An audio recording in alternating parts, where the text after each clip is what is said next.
left unsaid.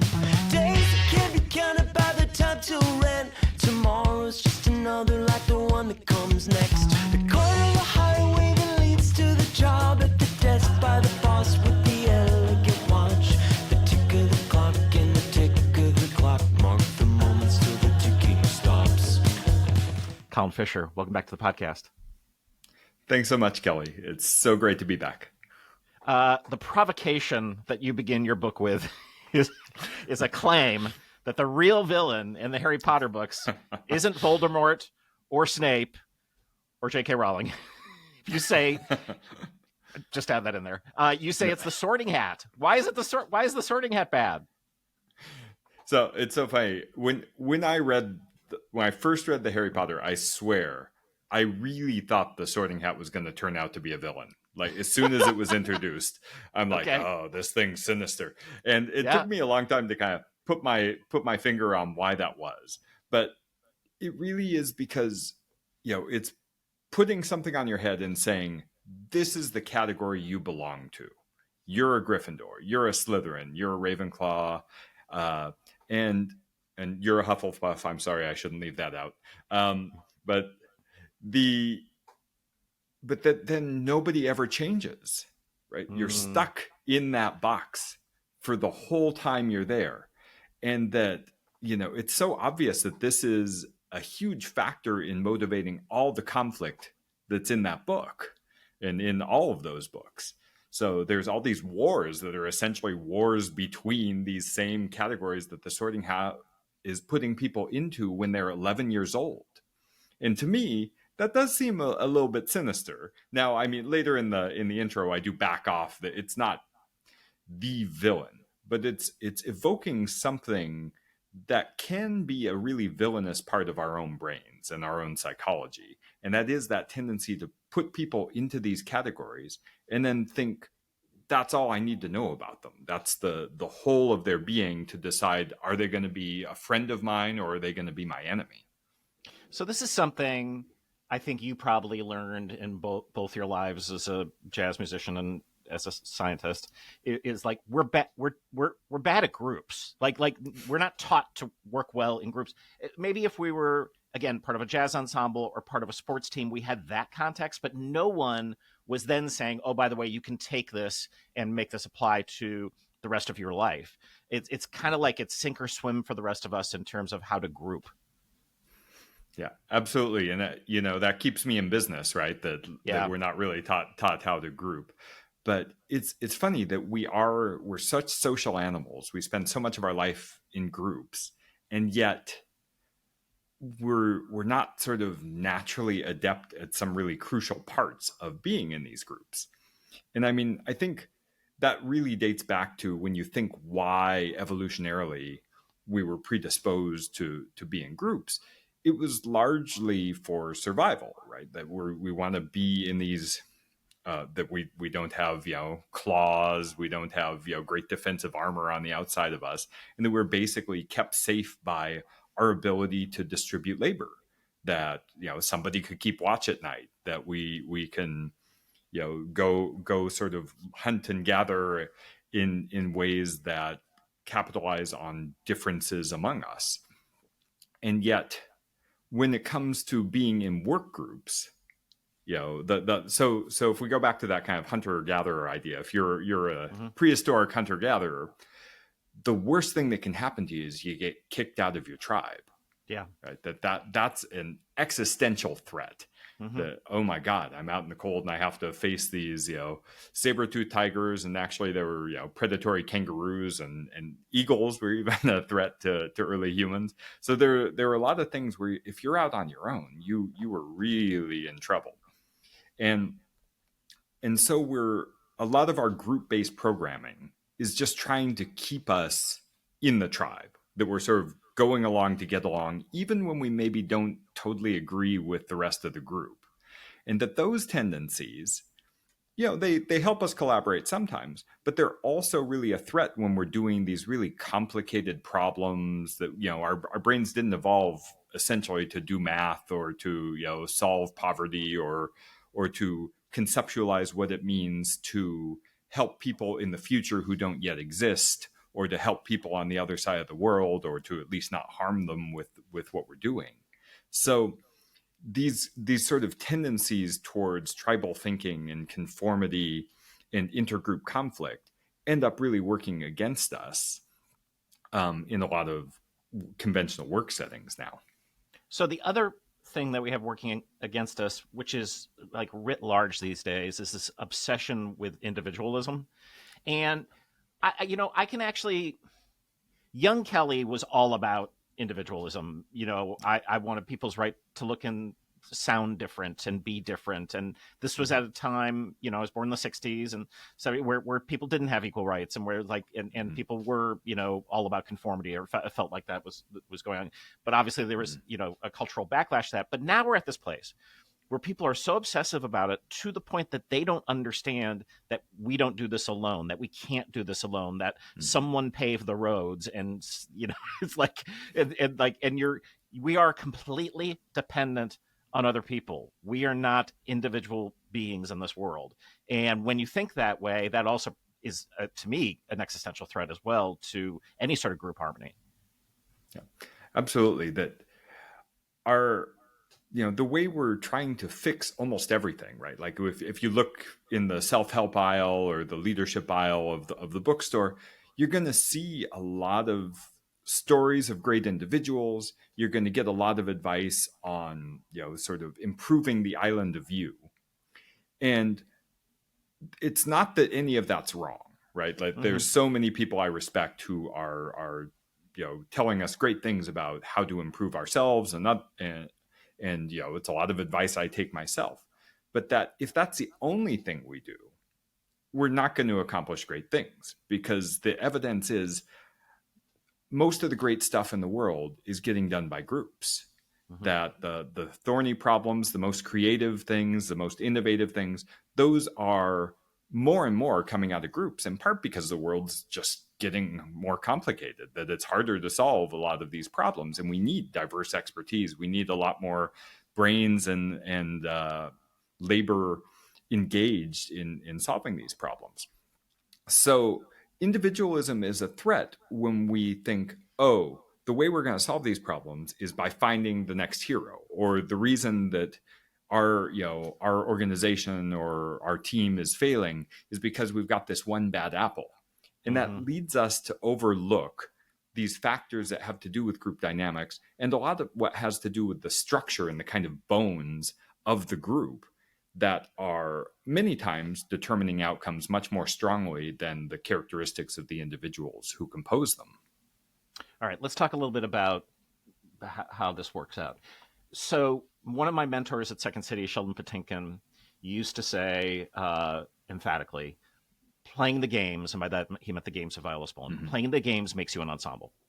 So this was a thing that he used to say over and over again, and to the point that it sounds maybe simplistic, but it's not, and it's borne out to be true for me. And you have some science to back this up in terms of the chicken and egg of that. Yeah, absolutely. I think there's kind of two different things and I want to pick up on that chicken and egg idea a little bit. So that there's a misconception, when I'm in the line of work where I teach people about teams and team leadership all the time, and that a lot of people associate that with team building. Yep. And these team building exercises. And there's a lot of great team building exercises out there that have a lot of great content. But there are some that make this assumption that in order for us to work together, we first have to develop a certain kind of trust. And that trust is what I'd normally call like interpersonal or relational trust. That's what a lot of researchers call it.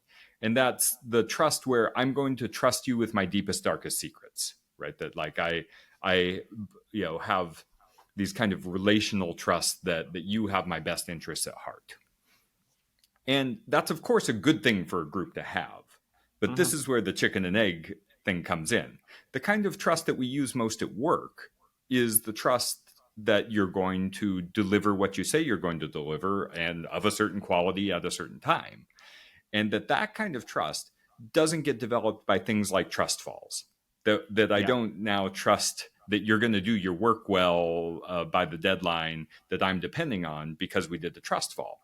And so the problem then is the way we get that kind of trust is by working together. That just getting into the game, sort of as it sounds like your mentor would have said, that we start, and that by starting and actually collaborating successfully, then we develop the kind of trust we really need when we're going to be a team. And so the advice to do all this stuff that's completely divorced from the task, that's completely divorced from what we're going to actually need to do together, that kind of advice really misleads a lot of people when they're trying to put their teams together. Yeah, I think people might assume we do trust falls. We don't. We're about practicing things like listening to each other in low stakes environments, so you can use the skill you're going to need when you work with the group. And because it's also embodied and it's play, it touches on those things. It's just interesting. The other thing you talk about sort of emphatically is how structure trumps almost everything.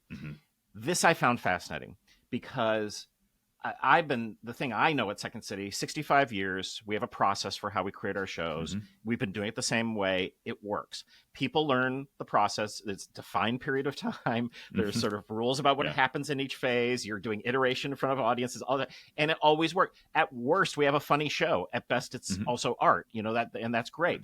And forever I've sort of been like, man, what we have to find a way is to take that process and apply it to every other aspect of our organization, because we get caught up as much suddenly when we're working on a group project that's not about putting up a show, and we make all these mistakes that we're not working inside a structure. And I'm going to get to leadership because I think that's towards the end of the book, but I think it's fascinating. I want to really dig into it, but talk to a bit of us, because also the thing is you're making it less magic. which I think is a good thing.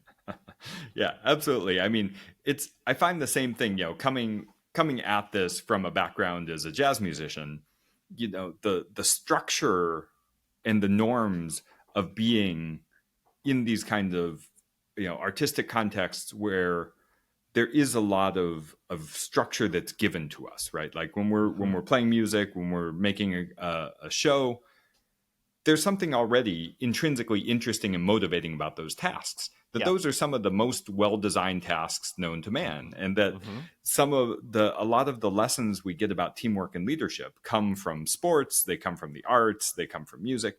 But those settings have this huge advantage that they have really motivating work. And it's really well-structured work where we have, in jazz, we have roles that our instruments dictate our roles, and that we're trained and socialized in such ways that we really know what those are, so that when we come together to improvise, that we know those roles need to get fulfilled, and we know who's supposed to at least take the lead on fulfilling them. And the same is true in sports. The same, I'm sure, is true in comedy improvising, and that these kinds of things where we know what our role is, there are norms for how we interact within these groups. The tasks themselves are really motivating, well-designed tasks. We don't have those when we're doing a project in the middle of a bureaucratic organization, right? Like we no longer have any of those characteristics. And so what we need to do then is, exactly as you're saying, give the same kind of structure to figure out what is it about those tasks that's so great? How do I create that in my organization? What is it about the way in which we have norms for interacting, or the kinds of roles that we've created in these other settings? And how can I take those into my organization? And that's really the main work of building a team. I was really fascinated by Chapter 8, which is called The Idea Meritocracy. And you talk a bit about Ray Dalio and Bridgewater, which I don't necessarily want to get much into. I'm not a fan. And he's made a bunch of money. There might be other reasons why. Anyway, you have this idea around bursty communication, and you also talk about deviating from social norms, and this was really interesting to me because you do want to. The thing with Dalio that I think a lot of people get attracted to is this idea of like honest communication, which is fantastic. In some cases, if I would say not so much if it's hurting people, or maybe you only have one. How honest can you be in terms of what your knowledge is about in any given moment, why something happened or turned out? But you talk about this idea of idiosyncrasy credits, which allow an individual to deviate within a group. This comes from Edwin Hollander. Talk a bit about that, because you set up that you need all these norms, you need a specific structure, for groups to work well. But I think you also need this. Yeah, absolutely. So, I mean, it's funny choosing Dalio for that example. In a way, it's just like I'm attracted to understand these really extreme cases, right? Like and certainly Bridgewater was the most extreme of taking seriously this idea of we are going to have the most transparent communication that we possibly can. Now, I also make the point that is clearly not for everybody, and it may not even be for most people, but the impetus behind it to say, how can we make our communication more transparent? How can we make sure that we are sharing what we know? That's such a fundamental problem in most groups, that it's not that we don't get the right expertise in the room. It's that we have the expertise and the information in the room, and then we don't share it. That like it's sitting right there around the table, and we need to be able to get that out there. And the key, I'm sure I don't have to tell you and your listeners to this, is what we call psychological safety. That you need to have this culture where you feel it's okay to speak up, that it's okay to make mistakes, that if I'm going to take a risk, I'm not going to be ridiculed or ostracized for doing that. And that is something that I think a lot of people did not feel at Bridgewater, that they found a way to share a ton of information, and that maybe it wasn't the most psychologically safe environment for everybody there. And a lot of people left as a result of that. That being said, these are kind of the jobs to be done in a group. Now, to idiosyncrasy credits, the idiosyncrasy credits are really about when can I not go along with the group? When can I be a dissenter and still not get ostracized? Because this is the tricky balance, right? If you disagree with your group about everything, and you always disagree, you never go along with the crowd, the people aren't going to really see you as part of the group. That's like, well, if you never want to agree with us, if you always are standing in the way of us making the decisions that the rest of us want to make, what are you really doing here?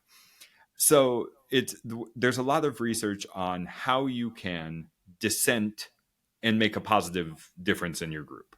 And so one of these was idiosyncrasy credits. The idea that I'm going to be a good soldier most of the time, and then I'm going to kind of build up goodwill among the other members. And that's going to give me permission then to dissent, to not go along with the group, to do something that's completely different, to voice an opinion that everyone else disagrees with.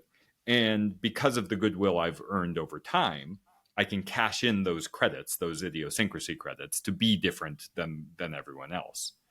Now, I actually would say that's of the two strategies that research has talked about, that's the one I'd have slightly less confidence in. So it's true that, yes, you do have license to dissent the more you've been a good soldier and gone along with the group over time.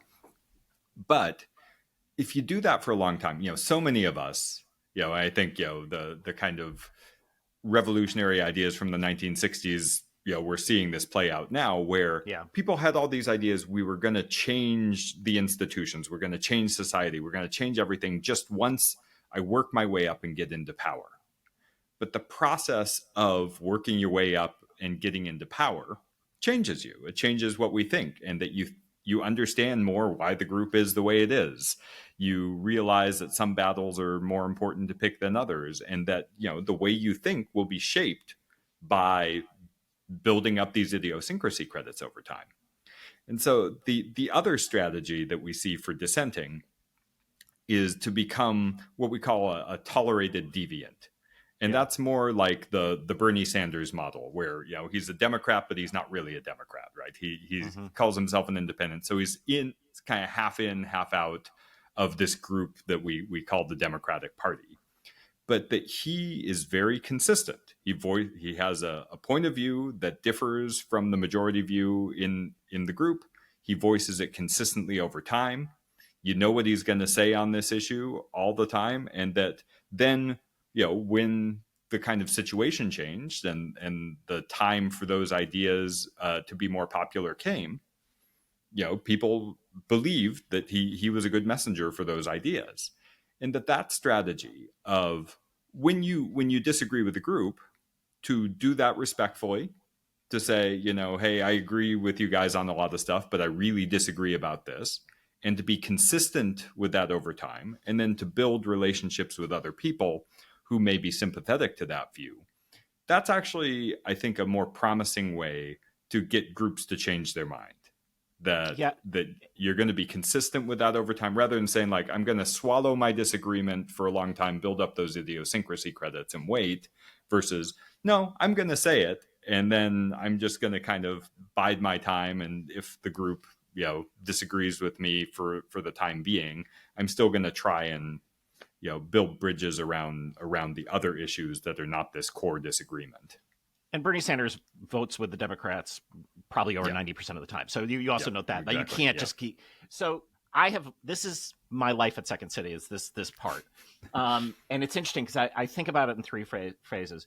I remember so I started here in the 90s, and I had a really good hot streak in terms of starting. First cast was Colbert, Carell, Amy Sedaris. I hired Tina Fey, Amy Poehler. I mean, it's just like, and it wasn't, I got lucky. Yeah. But it was pretty apparent that in this role, I was doing well. And so by the time we got to the 2000s, and I was starting to work on new projects and this stuff and getting into slightly more conflict with my boss, I remember one day saying to him, because I disagreed with something and I spoke up about it, and he got mad at me for doing that. And so privately I went to him, I go, I'm sorry, like, I didn't think you wanted a yes man. Like, if like was that our whole relationship has never been about me being a yes man. Like, I would think you would hate that. And I think he was shamed a little bit into being like, and he said, he goes, you're actually right. I don't want that. I go, okay, because I'm not trying to be disrespectful. I'm just like, speak up. And that was a nice little change in the relationship. And then that boss goes away. I have a new boss who I'm seemingly getting along with, and then I discover I'm no longer invited to the leadership meetings. It just fell off my calendar, and I'm told, and I was told, like, no, you like, it's, these meetings are boring. They're about numbers. You don't care. And I'm like, I'm pretty good with numbers, but but they didn't want conflict with me, and I had autonomy, so it didn't kill me, but it was also like, oh. And then new boss I've got now immediately puts me back on the leadership team and we had this great meeting where he said, I've been hearing a lot of analogies that people need to stay in their own lane. I would suggest we're all in this pool together and there are no lanes. And as long as we're respectful of other people, we're all in one pool together. And it became a much sort of healthier atmosphere.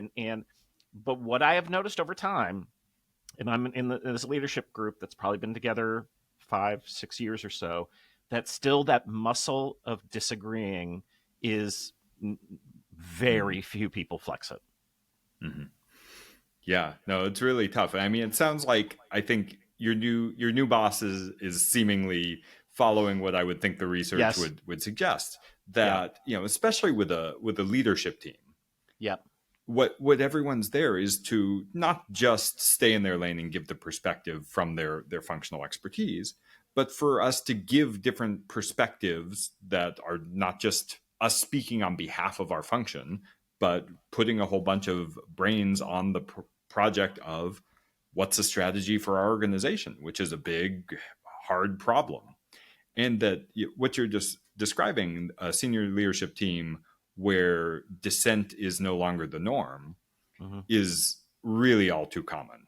So there's great research by Ruth Wagaman and some of her colleagues at the Hay Group, and our former mentor Richard Hackman, the late great Richard Hackman, who discovered so many of the things I talk about in the book. And they found that senior leadership teams have this problem almost worse than anybody else, in part because they don't know what they're for. Like, senior leadership teams have a very poorly defined task. So it's not like a sport. It's not like putting on a show or a musical ensemble. Like, you could do so many different things. You could have so many different goals for how we're going to use our time together, how we're going to use the knowledge and skills of the people in the room. And unless you clarify what that is, it gets really hard to work together. And then the challenge, as you're saying, is just who gets invited to the meetings. And the task becomes to continue to get invited to the meetings. Mm-hmm. And that actually that phenomenon of trying to get invited to the meeting leads to senior leadership teams really growing in size so that they get too big. And then they get to the point where if you've got 20, 30 people in the room on your senior leadership team, it's meaningless. Yeah, you can't have a strategy discussion, right? Like there's no way to even do that. And that you really need to have this smaller size where we can have real conversations. Otherwise, it's a CEO speaking or people delivering reports, and that's all the meetings become. So so this kind of idea of like, what are we here for? What is our goal? And having that well defined, and then having a number of people and the right structures in place, again, the composition of the group in a place to achieve that goal is really, really hard. And that I would say, the vast majority of senior leadership teams don't live up to their potential because they don't really ever struggle with these questions. It's same with boards of directors. That's even worse. Yeah, it is even worse because you're a layer removed, which probably gives you a little less like skin in the game, among other reasons. But I've sat on so many boards, and I don't think I've ever sat on what I would qualify as a functional board of directors. Yeah. Well, unfortunately, a lot of boards are structured intentionally to not be very functional, right? Like that. Right. It's often not in the CEO's interest to have a really active, purposeful board, and that it takes a really special leader to put in place, as you say, not having a bunch of yes men or yes people to have, the kind of Lincoln's team of rivals idea, where I'm going to get a bunch of people who have different ideas and they're going to give a lot of diverse input and advice. And that's what we need. That's what we need to be innovative. That's what we need to learn.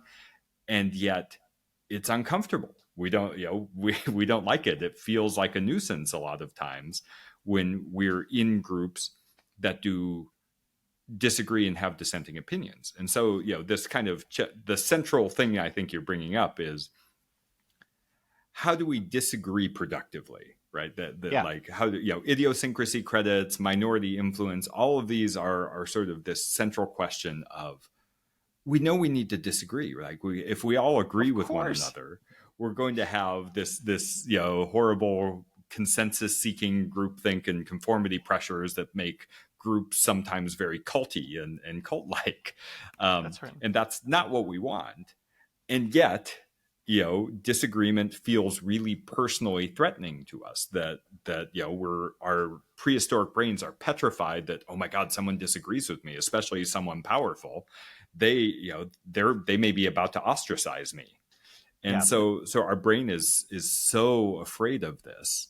And so we really have to kind of take these steps that are going to comfort the prehistoric part of our brain. And I think the most comforting thing you can do is kind of what you did, and to say, hey, this is me trying to make us better. This is me trying to give input on the task, to give different opinions. And that's what I'm here for. That's what we are here for. It's not about you personally. And that's really what we're afraid of.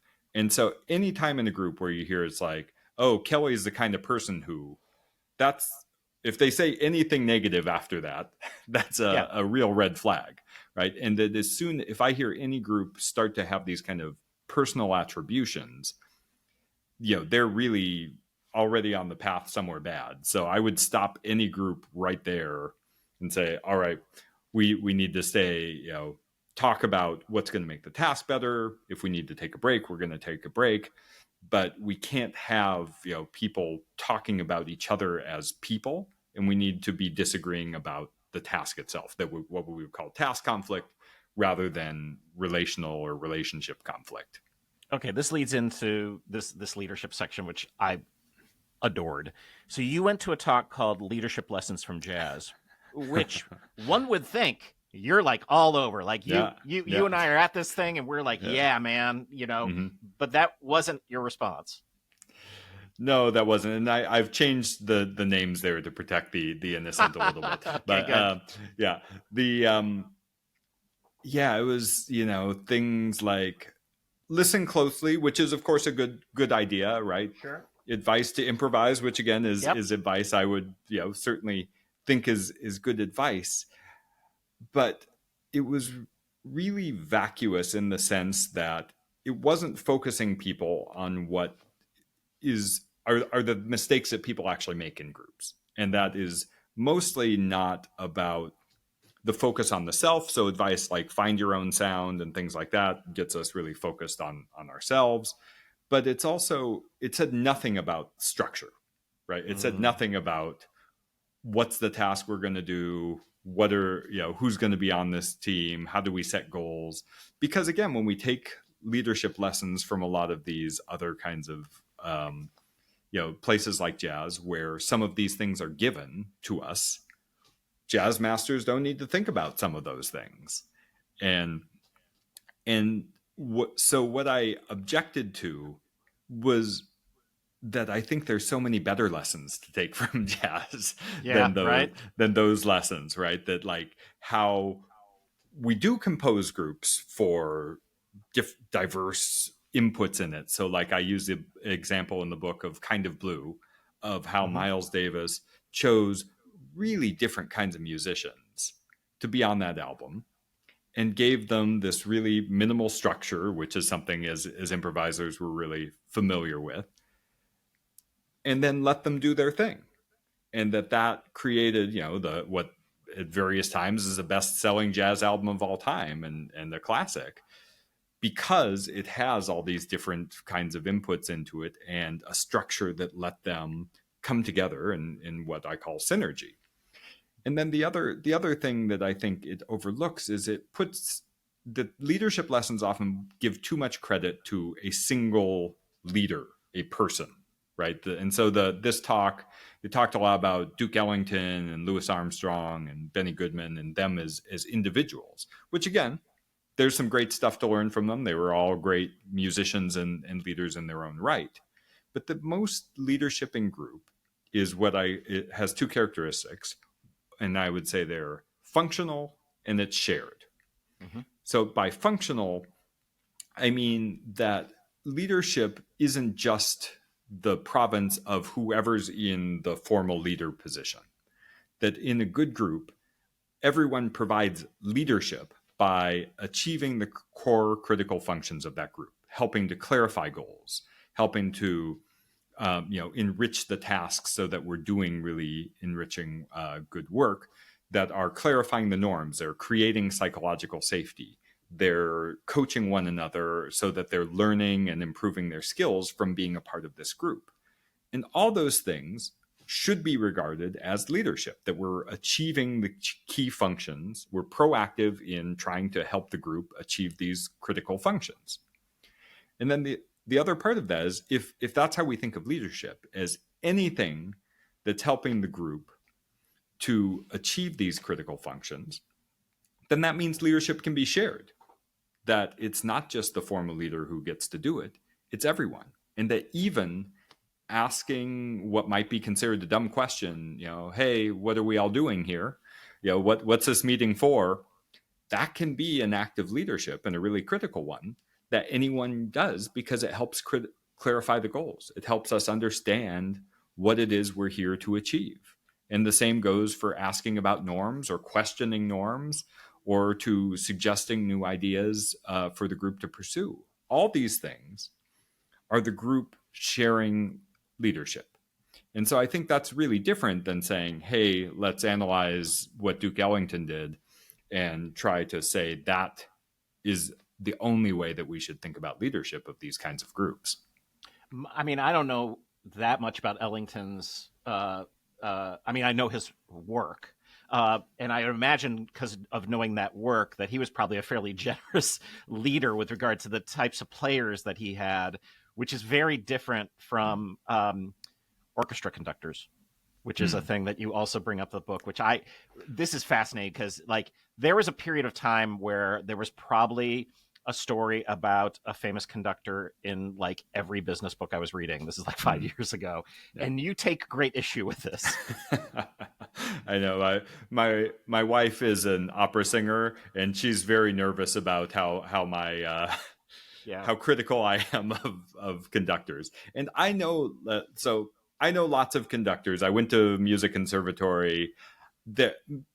Most of the conductors I know are great people, amazing musicians.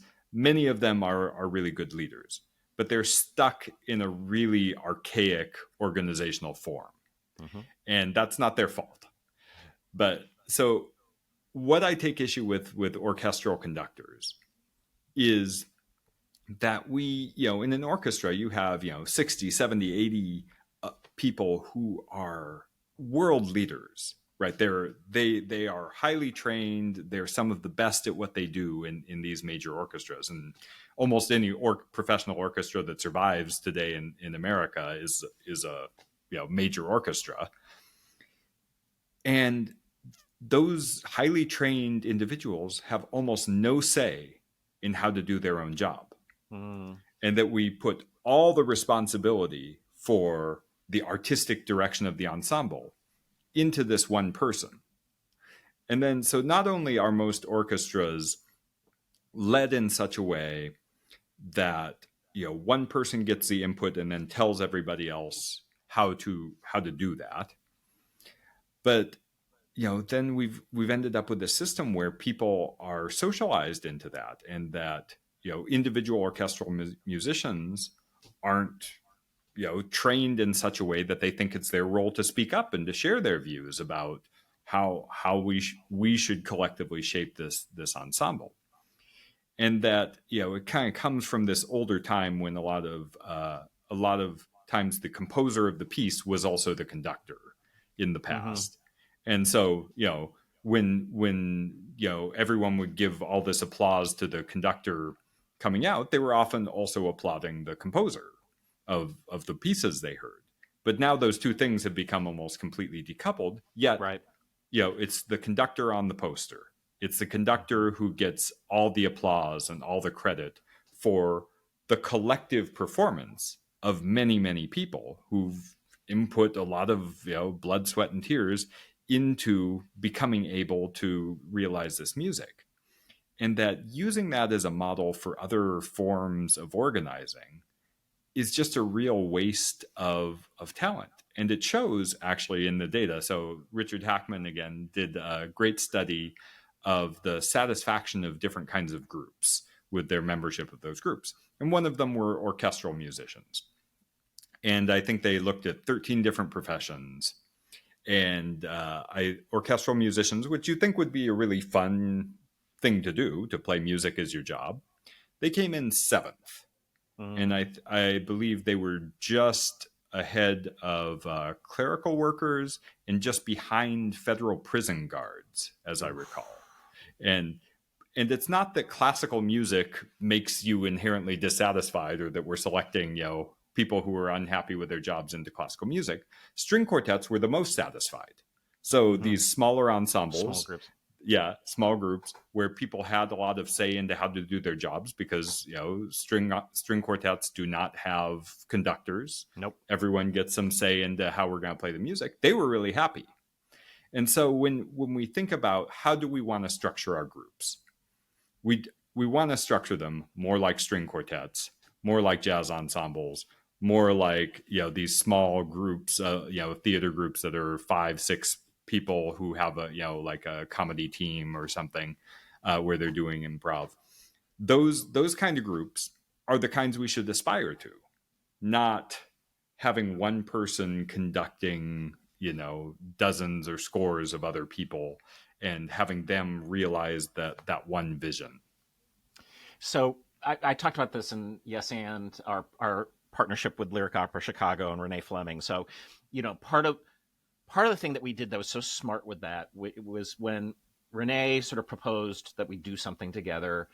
I just had the instinct that we needed time to build language and understand, because my hunch was we were going to be very different, and I mean, you couldn't get more different than an improv theater and an opera company. But in that year, and it was a year of like leading people through improv workshops, and my wife taught all the people in their conservatory, and they were like, this is like therapy to us. You have no idea. Like, all we're told is, if we're told where to stand, and this is the other thing we learned about directors of operas, sometimes they even tell the people who are in minor parts where to go. But if we're told where to stand, the only thing that we get, the only note is if we're doing something wrong. We're just not even, spoken to. And I'm like, that is terrible. That is terrible leadership.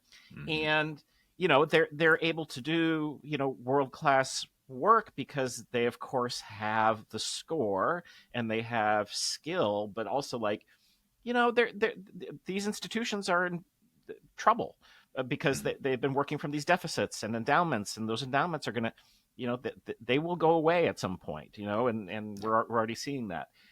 And the concept that this strikes with our work is the concept of follow the follower, which is truly this idea of, we're trading off leadership at any given time. And understanding our director's job, the director is in charge of the ensemble, but really their job is to make sure that the ensemble is working to the top of its ability. So that's everything. Like, I know when my wife teaches this stuff, it's like, she's like, one of the most important things is that everyone understands their schedule for the day. And if they can understand what their schedule is for the day, you are going to avoid a lot of problems, because once you get out of that. And so this is everything you're saying. It's not a denial that our improv stuff is really powerful and useful, but it is meaningless if you don't have the other thing, the structure. Yeah, exactly. I mean, and the improvisation is a big part of my research as well. It's not just the personal passion, but that in trying to study improvisation in organizations, I kept bumping into this problem where there were so many first order issues with the way they were organizing their groups and teams, that it was like, I want to talk about how to improvise better, but we don't know the goals that we're supposed to be achieving. We want to improvise better, but in some cases, like on these senior leadership teams, they don't even know who's on the team with them. So that in the Ruth Wagaman's study, they asked, how many people are on your team? Only 7% of senior leadership teams gave identical answers to how many people were on the team. 93% of them disagreed on how many people were even there. And how are you supposed to collaborate if you don't know who you're supposed to collaborate with? And so, these kinds of, so the reason that, this book is in some ways about the basics of group dynamics, and it's not diving into all the intricacies of improvising, although that may be the next book, but is because I think these are the things that I found people need. That most organizations need to think about the structure of their team. They need to think about the tasks that they're doing. They need to understand what productive norms where we can disagree productively look like. And some of that you can get through improv and improvisation. Norms about speaking up, about sharing your ideas, about listening to other people, about adjusting. You can obviously get those, and those are really important. But as you say, if you don't even know who you're working with or what you're supposed to be achieving, that doesn't do you that much good. No. And you point this out in the book too. One of the difficulties around some of the academic, some of the literature around groups is they're not studying. It's very hard to study a successful group. So let's use Second City, for example, which is, it's a cast of 6. Usually there's a new person that comes in every year to that group of 6, right? So, and they're together all the time, and they're doing this work in front of audiences. And that is so much harder than to study than like these brainstorming studies where they bring in people who don't know each other. It's like, all right, that's apples and oranges. I used to get in this fight with Nick Epley all the time because he's like, brainstorming is not a thing. And I'm like, well, I get what you're saying, but of course it's a thing in terms of how would we be able to do what we do so successfully. So I don't know how we solve that problem. I mean, you've probably looked into this more than most in terms of how you study those kinds of groups. Yeah. So So yeah, I'm going to write something about that whole brainstorming thing because it's pervasive in the group's literature that, you know, if you ask social psychologists, they'll tell you, you know, brainstorming in groups is really inefficient. You should just have individuals go off and do it on their own and aggregate them. But that really, you know, there's great research on the design firm IDEO, which I write about in the book quite a bit, by Andrew Hargadon and Bob Sutton. And they looked at IDEO's practice of brainstorming. And this comes back to, again, what's the goal? They found that, like, yeah, you know, did the only goal of coming together and brainstorming that way wasn't to maximize the quantity of ideas or necessarily, right? Like, it was to build a certain kind of culture. It was to make sure people knew each other and what their different expertises were. It was sometimes to involve clients in a creative way that they couldn't do through other means. And so the measures that we have in the social psychology literature for looking at the output of these groups may not have fully captured what all the goals were. And that said, you know, I have tons of thoughts about, you know, if you are going to do brainstorming in an organization that's not used to it, that doesn't have really productive norms for how you do it, then there are different things you can do to kind of minimize what we call process losses, right? That, like, there are some things that are absolutely lost when, especially groups that don't know how to brainstorm together, start trying to do it. That they make very predictable mistakes, and that's really what that literature is picking up on, is saying, like, yeah, if you bring a group of strangers together who don't know how to brainstorm and you ask them to brainstorm, they're going to do worse as a group than they would have if you just split them up and had them as individuals. So yeah, but I think the laboratory is great for establishing causality, right? That's what laboratory experiments are really good at. They're also good at finding being controlled environments where we can isolate very tiny aspects of group dynamics.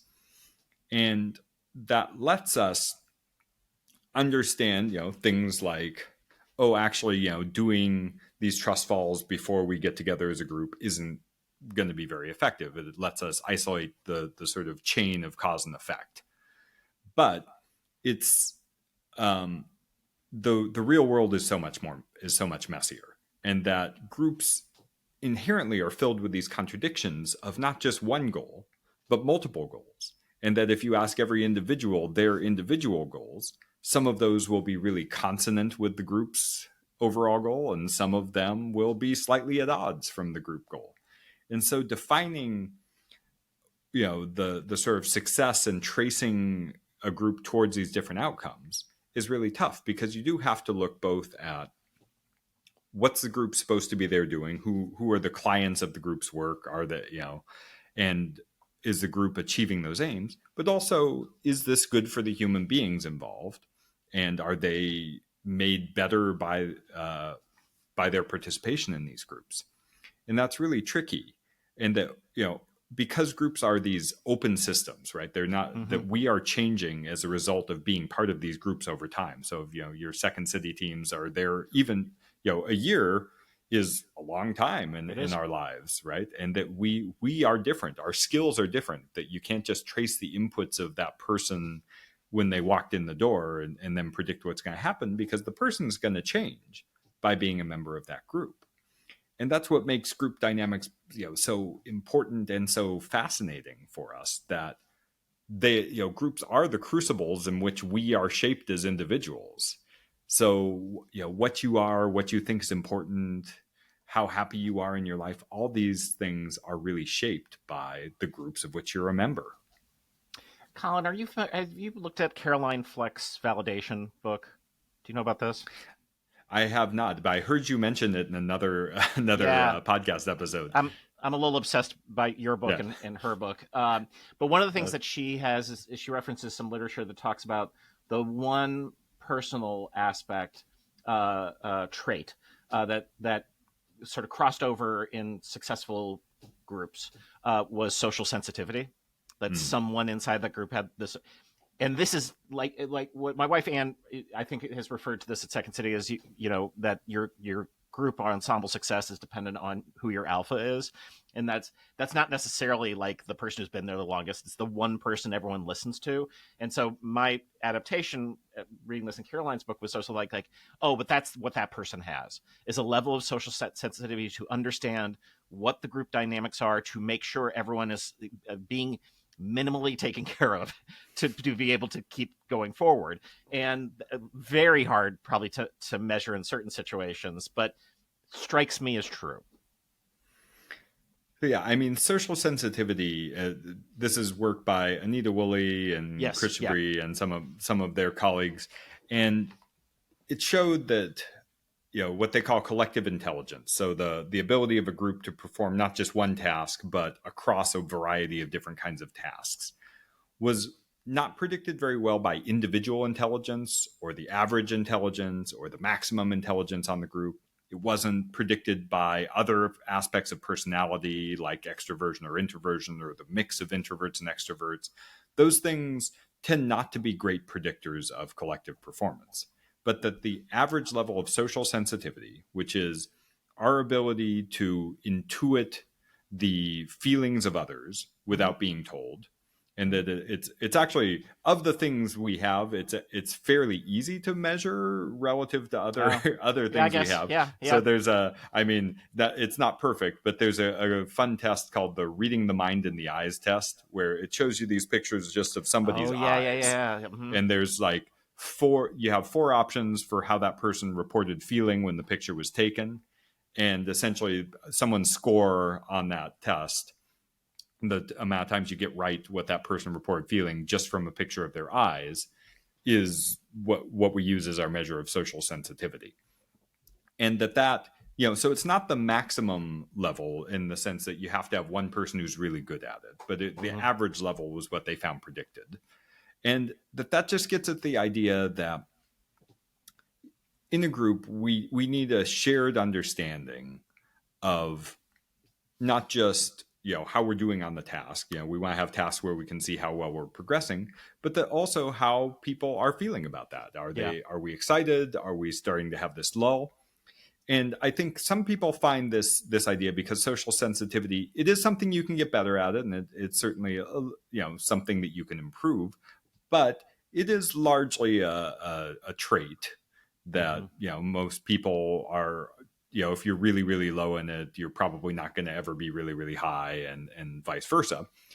But that luckily there's a way you can compensate if you don't feel like you're somebody who's especially socially sensitive. And it's by asking questions. That if you don't know how other people are feeling, you can ask. And that can be just as much of being a leader who's helping the group and to really understand one another, as somebody who can do it without asking. So I think not being discouraged by this finding, and also not overweighting it in selection decisions. So it's definitely true that of the things we can measure in groups, that social sensitivity is the one thing where the average level helps. So if you pick members who have more of that, then you're better off. But as we were talking about earlier, it's a common problem that we choose totally the wrong number of people for the team. Yeah. It's a common problem that we choose the people who are on teams for political reasons rather than for the knowledge and skills that they bring to the task. And so the first order things are, get the number of people you should have on the team right, select for the knowledge and skills that you need for that task. And then social sensitivity is great. And I think, if you have a good sense of that, it's great to have a member or two that have that, but that it's not something that's the difference between a group, succeeding and failing on average. That we talk in terms of effect sizes in research, and this is something that we would say controls less than 10% of the variance in team outcomes. So this is not like a factor that's 50, 60, 70% of your team performance. It's much less than that. And it's more like taking ibuprofen for pain. It's like, it's a good thing to do, but usually if you have any kind of serious pain, it's not going to take it away entirely. So it's good advice, but I think a lot of people really latch on to this aspect of team composition, but then keep ignoring how many people are on the team. Did you get people with the right mix of knowledge and skills? And I think those are the more important factors. I could talk to you all day, but we're going to have to wrap up. And so for returning guests, we ask if they've got a thank you because story for us. Thank you because story. So yeah, I thought about this when you sent this to me, and I have a story that it's one of those where I'm not positive I should be telling it in public, but I'm going to do it anyway. Yeah. When I was in graduate school, I was part of a competition for like best dissertation. And that's already probably not a great thing to have, right? We don't want to have like competitions between scholars for the best dissertation. I would sort of rather have a world where we're not competing with each other on that. But I went into that, and in retrospect, I did a really terrible job. I thought of it kind of as a competition in my head, and I was trying to show off and be, this really flashy good presenter who, in the world of academia, believe it or not, I'm a reasonably polished presenter. I was a performer before, so I'm not too nervous up in front of a crowd. And I thought it went really well. And then I was sitting across from one of the judges at dinner, and she told me, just spent the whole dinner telling me all the reasons that my approach to it had been bad and wrong. And I was just in shock. I was a PhD student and I was about to go on the job market. And I was like, oh my God, this is the worst thing that's ever happened to me. And I really, I wasn't taking in what she was saying. I was just kind of in so much shock that was what was happening at this supposedly big honor place to be. And, I would tell this story to friends and people I was close to in the field. And one day the same woman came up to me and said, hey, I hear you telling everybody that I hate you. And I'm like, oh my God, I'm not, but I probably was. In fact, telling people that. And we ended up having a heart-to-heart where she was really explaining to me how, she was really trying to help me. And I think I was just so much in shock from the initial idea of, I was in this situation where I was expecting it to be this kind of celebratory thing to be a part of. And then I was getting real honest feedback, and I didn't know what to do with it. And we had this conversation actually outside of a jazz performance that was going on that we were supposed to both go into. And we both cried and hugged and ended up really having, a great relationship now. And I really am grateful to her now, because it really has changed my perspective on both what I'm going to do with that kind of feedback when I get it, but two, what a small world this is. That, you can't be assuming other people's intentions, much less gossiping about them and talking about them in these kind of small worlds. So I want my thank you because goes out to an unnamed judge, but you know who you are if you're hearing this story, who gave me feedback as a PhD student and then had the courage to come up and follow that up and have a really meaningful conversation about what that meant. Oh, I'm so glad you shared that story. That's great. The book is called The Collective Edge, Unlocking the Secret Power of Groups. Colin Fisher, thanks for coming on the pod. Thanks so much, Kelly. It was a pleasure.